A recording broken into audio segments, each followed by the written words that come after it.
Estou de volta a Porto Alegre, né? Cheguei ontem junto com o Luiz Soares, né? Os dois craques chegando a Porto Alegre no dia 3 de janeiro. Mas esse vídeo aqui, falando sério agora, eu vou falar, tomara eu, espero eu, que pela última vez sobre Douglas Costa.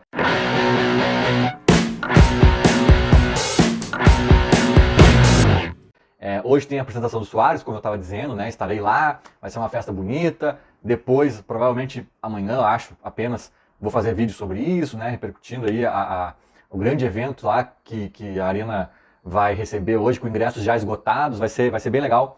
Mas ontem à noite eu acabei assistindo a entrevista do Douglas Costa com o Duda Garbi. Confesso que eu não assisti inteira, né? 2 horas de papo, mesmo acelerando o vídeo ali, era muita conversa. O Duda resgatou ali toda a trajetória do Douglas. Tipo, sinceramente, não fiquei interessado em saber. Muita coisa até eu já sabia, na real, né? Mas, cara, eu dei umas passadas assim pra frente, até porque eu já tinha visto muita repercussão na internet, né? Pessoas destacando alguns trechos, criticando alguns trechos. Então, eu já tinha muita noção de vários trechos ali que eu pulei, né? Do que se tratava. Ainda assim vi alguns destes ali, mas principalmente eu foquei em assistir aquela meia hora, talvez, final ali do vídeo, em que eles entram finalmente no Grêmio de 2021, né, nas histórias que circundaram ali a passagem do Douglas pelo Tricolor ano retrasado já, né. E cara, eu vou te dizer assim, ó, se alguém tinha alguma dúvida, eu acho que acabou decidindo porque para que ele não volte, sabe? Porque assim, foi impressionante. Foi até um pouco assustador, assim. Por que eu digo assustador, cara? Porque a gente vê que tem não só jogadores, né? Tem pessoas que às vezes têm algum problema cognitivo, alguma dificuldade monstruosa de se expressar, né? Tu vê assim alguns jogadores, vamos focando aqui nos jogadores, né? Mas não são só jogadores, mas focando no futebol aqui. Tem jogadores que começam a dar entrevista e, nossa, não sai nada dali, se atrapalha com a palavra e tropeça e não sei o quê. E não é o caso do Douglas Costa. Não é o caso do Douglas Costa. O Douglas Costa é um cara até que se comunica razoavelmente bem, um cara que parece ali ter alguma, não sei se inteligência ou esperteza, né? São coisas diferentes. Talvez ele tenha até um pouco de ambas. É um cara bem assim, né? Tu troca uma ideia com ele ali num bar e a prosa rola, a prosa anda, né? Mas, meu Deus do céu, cara, o Douglas, ele realmente vive num mundo paralelo, uma realidade paralela. Ele não entendeu nada. Ele não entendeu nada. Um bate-papo de 2 horas num canal que tem a audiência do Duda Garbi, né? Um canal, não só a audiência numericamente falando, mas é uma audiência qualificada porque ela é majoritariamente de gremistas, ou seja, o público-alvo qualificadíssimo, né? Então, assim, tá falando com a nata do público que te interessa. E, cara, 2 horas de papo neste contexto, para qualquer RP do mundo, é ouro. É ouro. Cara, tua imagem tá desgastada, né? Pisou na bola, tem algum ranço no ar, algumas críticas, 2 horas no canal do Duda Garbi. É ouro.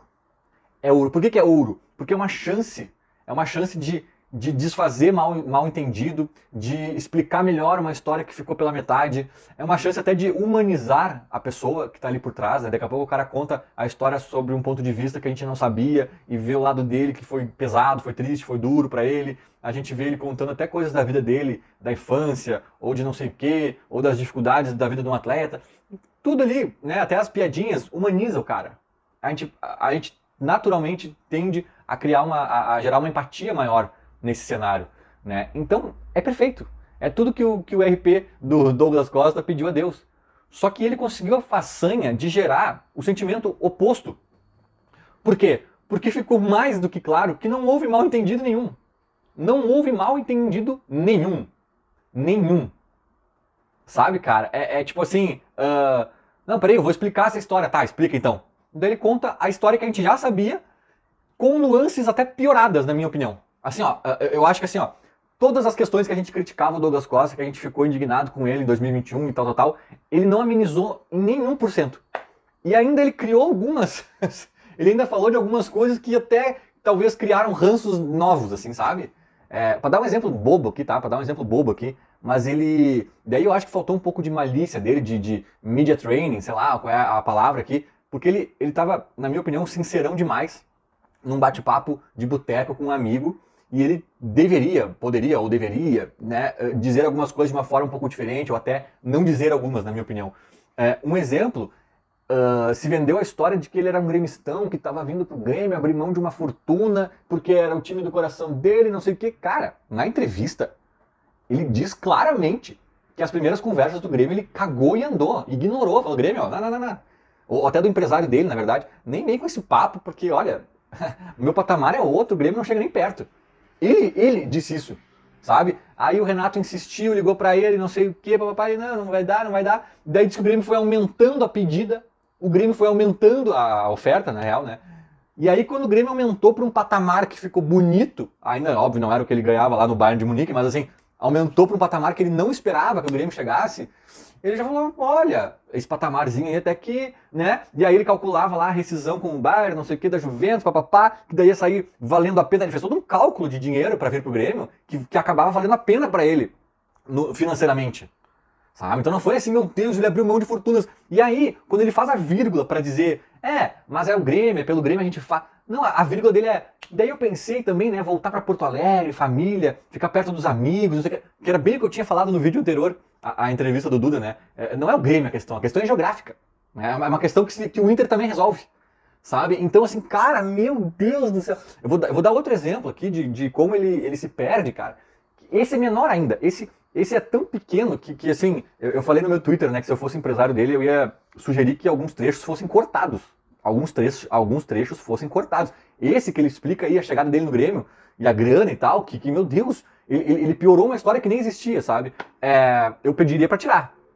Um que eu nem pediria, porque é bobo, mas pra tu ver como ele tava, como falta um media training ali, ele fala várias vezes que o corpo dele não é o mesmo, ou que, né, que tipo, o objetivo dele nessa temporada não era nem performar, era só não se lesionar. Que isso, cara? Tá pagando milhões pra um cara que o objetivo dele não precisa jogar bem. Ele só fez 4 gols na temporada inteira, né? Ele falou, não, mas é isso, eu queria não me quebrar apenas. Ele começa a falar umas coisas sobre o rendimento dele, sobre o físico dele, que é tiro no pé atrás de tiro no pé. E no final ele chega a dizer, né, os Estados Unidos lá pra mim tá top, né? Porque eles jogam uma temporada de, só fazer o cálculo, 8 meses? Não, 9 meses. Ele joga uma temporada de 9 meses. Se eu não me engano, ele disse que tem 3 meses de férias, uma coisa assim. Então, assim, cara, tudo bem num boteco com o Duda Garbi dizer assim, cara, lá os Estados Unidos é top, eu fico 3 meses sem fazer nada, de pernas pro ar. Poxa, que legal. Agora, num vídeo ali que tu tá tentando te publicizar, tá tentando, né, explicar quem tu é, de onde tu veio, pra onde tu vai. Então, assim, jogar na mesa ali, tipo, nossa, é top, lá eu fico 3 meses sem jogar. Não sei, cara, sabe? Esse exemplinho é mínimo, é pequeno, talvez até eu esteja viajando aqui, exagerando aqui, né, na crítica ao conteúdo do vídeo, mas foi um show de desconhecimento, assim, de desconexão da realidade o tempo inteiro e, como eu disse, eu acho que ele ainda criou outras camadas de ranço que nem existiam. Mas indo ao ponto específico aqui do que ele de fato fez, né, e falou e tentou explicar, mas não explicou sobre as cagadas de 2021. Cara, assim, ó, o tempo inteiro ele joga a culpa em terceiros e ele se esquiva de culpa, tá? E aqui fazendo uma vírgula sobre o Duda Garbi, né? Eu vi muita gente dizendo que faltou o Duda ser mais incisivo e botar o dedo na ferida e tal.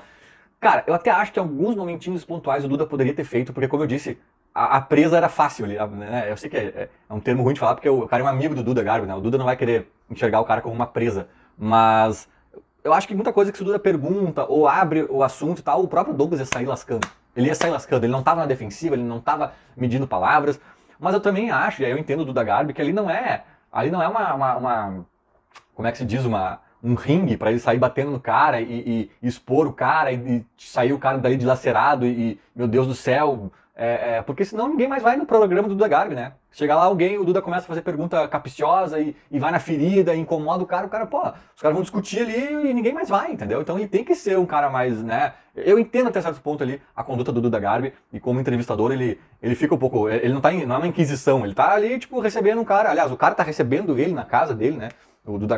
Neste caso foi o Douglas que abriu as portas da casa, então dá pra entender, né? Só que ainda assim eles entraram em vários dos temas ali que a gente tava falando e ele não explicou nada. O Duda Garbi chegou a falar, tá, eu acho que tu errou de apagar todas as fotos do Grêmio. Ele, minha esposa, diz, cara, ele não explicou nada. Tipo, cara, errei, peço desculpas. Ele não proferiu a palavra desculpa em nenhum momento, né? Mas pra mim, cara, o pior, assim, eu não vou ficar aqui rememorando, né, todos os trechos que eu achei muito deslocados, assim, mas eu vou falar de um para fechar aqui, o casamento dele, né? Ele batia na tecla de que ele combinou uma coisa com o Herman e que o Denis Abraão depois assumiu e meio que não queria cumprir, meio que, né? E ele dizia, pô, presidente, mas, né? Ele queria dizer que o presidente tinha que tomar as rédeas e tal. Cara, vamos lá. Primeiro, ele combinou o casamento aquele do meio do ano. Eu não sei se ele combinou esse de dezembro. Sinceramente, isso aí o Duda poderia ter perguntado e pra mim não ficou claro. Pra mim não ficou claro. Segundo, mesmo que eles tivessem combinado, lembremos, ainda tinha resquícios do calendário louco da pandemia lá, então a coisa deu uma cavalada lá, né, o calendário se atrapalhou e esse Brasileirão acabou se esticando por mais uma ou 2 semanas, acho que mais uma semana no final do ano, que foi justamente a semana em que estava marcado o casamento do Douglas. Então mesmo que o Herman tivesse combinado uma coisa, esse segundo casamento com ele, que eu não sei se combinou, estava combinado num período já de férias. Por isso que eu até acho que nem combinou nada. Não precisa combinar nada com o clube se está de férias, né? 2 ou 3 meses, acho que 2 meses e pouco antes do final do Brasileirão, a CBF divulgou as datas dessa esticada aí que eles deram, essa data da reta final aí do Brasileirão. Então, há 2 ou 3 meses antes do casamento dele, ele já sabia, opa, vai ter jogo na data do meu casamento. O Brasileirão vai comer uma semana a mais. Ali, eu nem sei se era o Herman ainda ou se já era o Denis, ali, cara, não precisa o dirigente dizer, Douglas, olha só, lembra que a gente tinha combinado aqui? Pô, vamos, tenta remarcar isso aí e tal. Ele mesmo, cara, tem que se dar conta. O time que ele diz amar tá caindo, tá sendo rebaixado, e a CBF anuncia uma esticada de Brasileirão. Cara, tu diz assim, não, amor, não tem chance de a gente casar nessa semana, o Grêmio pode estar sendo rebaixado ali naquela semana, vai ter o jogo da vida, não vou lá pro Rio de Janeiro, pro Copacabana Palace, fazer festa, não faz nem sentido, assim. Tipo assim, vamos tentar marcar pra semana que vem, se não tiver data a gente marca pro ano que vem, se não tiver data a gente dá um jeito, né? Dinheiro não é problema, e quando dinheiro não é problema, quase nada é problema nessa questão de fazer festa e tal. Então, cara, sabe, o que ele queria? Que o Grêmio, sabe, ganhar uma babá pra dizer assim, Douglinhas, olha só, ó, lembra essa datinha aqui, ó, agora tem joguinho do ladinho dela, o que você acha que a gente faz? Não, né, velho?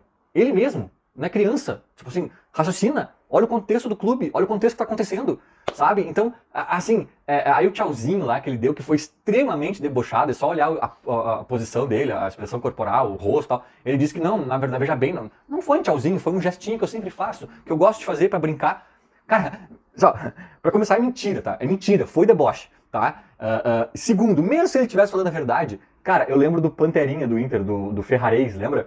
Que faz o gol lá contra o Fluminense, lá em Mesquita, no jogo que o Inter é rebaixado, e ele empata o jogo, o Fluminense tá ganhando de 1-0, ele empata, o empate não adianta nada, até por resultados paralelos e tal, e ele imita a Panterinha, com o Inter sendo rebaixado.